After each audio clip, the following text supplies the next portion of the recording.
Today, we're going to go over the different withdrawal strategies that you have available in retirement. You've saved for retirement your entire life. We call this the accumulation phase of life. But have you thought about what happens once you retire and you enter what we call the distribution phase of life? It's important to understand the distribution phase because how you withdraw the funds from your various accounts is just as important as how you saved in those particular accounts. Now, when it comes to retirement income, it's not just about how much you have saved, it's about how you use it.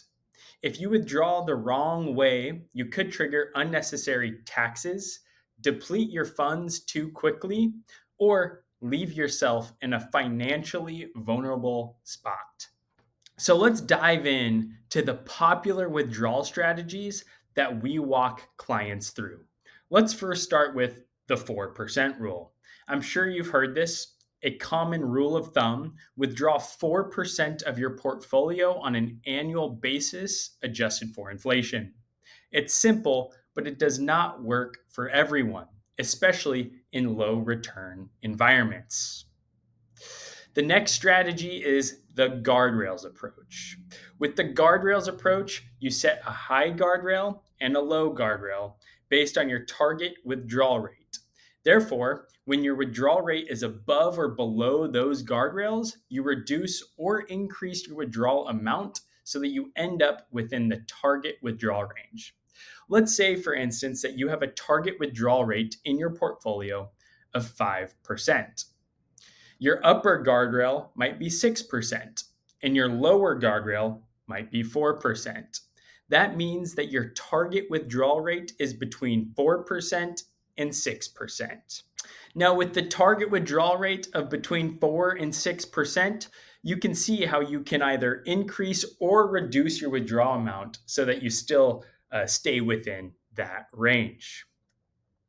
Let's move on to the bucket strategy. The bucket strategy is pretty simple. We divide your assets into three different buckets. Bucket one. Bucket one is for short term needs. This is by no means return focused. Rather, bucket one is designed to help provide you with stability in your principal and maybe some income. Depending on your goals and your particular situation, bucket one can provide about 1 to 5 years of stability and income. Now, on to bucket number two. Bucket two is for your midterm needs. Think 5 to 10 years. This bucket is usually composed of income producing assets. Think high quality fixed income and dividend paying stocks. Now, on to bucket number three. Bucket number three is for your long term needs. Think 10 plus years. Think saving for retirement. This bucket is usually more focused on growth assets, like stocks. This portion of your portfolio is focused on what can provide the best long term performance.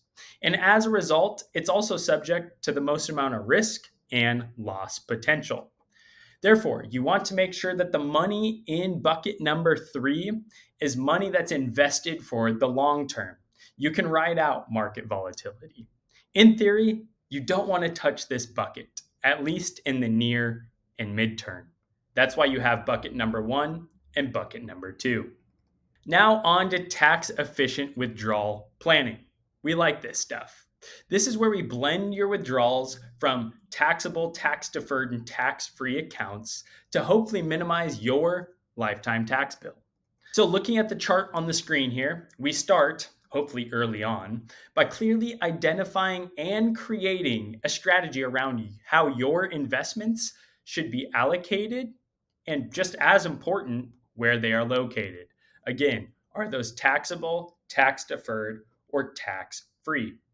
Now, looking at this chart, as a part of the strategy creation, we clearly identify what avenue or route will end in the most tax adjusted ending assets. Does this mean doing Roth conversions? And if so, how much? Now, looking at our tax strategy details, we get a better idea of exactly when and how much money we need to take out. You can see this year by year with the conversion amount. So, once we've identified the most tax efficient withdrawal strategy, we then look at our withdrawal rate. Now, again, depending on your situation, we'll either use a withdrawal strategy similar to that 4% rule or the guardrails approach. We'll also look at what the bucket strategy approach looks like for your individual situation. Once we found our ideal withdrawal rate, we then look at our withdrawal rate graphically to make sure that we will be able to sustain our distributions throughout retirement. The last thing that we want to do is run the risk of running out of money. So, at the end of the day, we want to clearly understand our portfolio withdrawal strategy to avoid the risks of running out of money, of paying more taxes than necessary, and paying higher Medicare premiums in retirement. You've done all of the hard work in saving for retirement. It's time that you enjoy it. You deserve to live a retirement of clarity and confidence. Your planning journey can start today. Use the link in the description to create your free retirement plan. We'll see you there.